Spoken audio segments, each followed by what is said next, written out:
topibkila o'tgan ekan. Ular ishchan ota-onaning himoyasida rohat farog'atda xo'shal-xuram yashaydi ekan.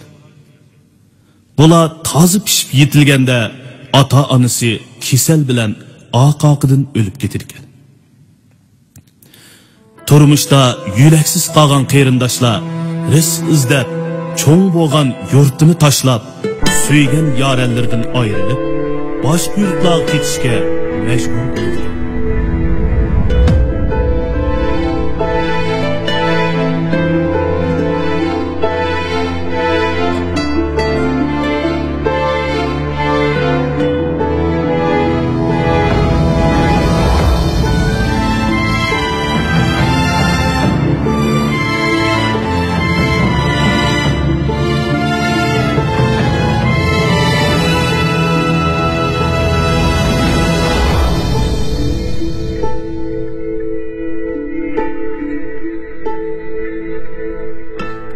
Sen dade meni gitmen yarıya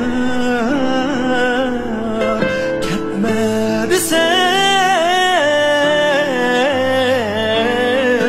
bu gitmen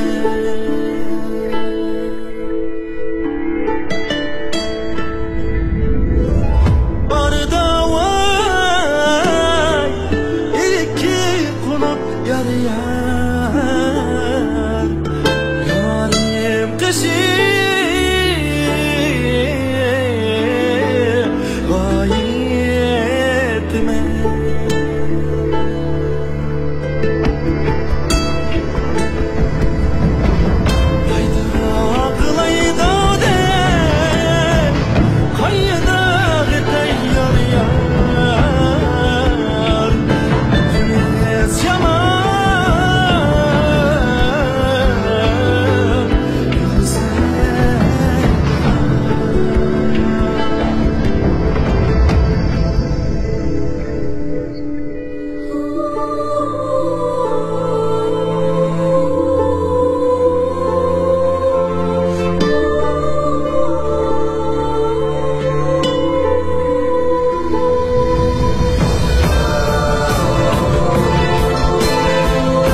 Yaman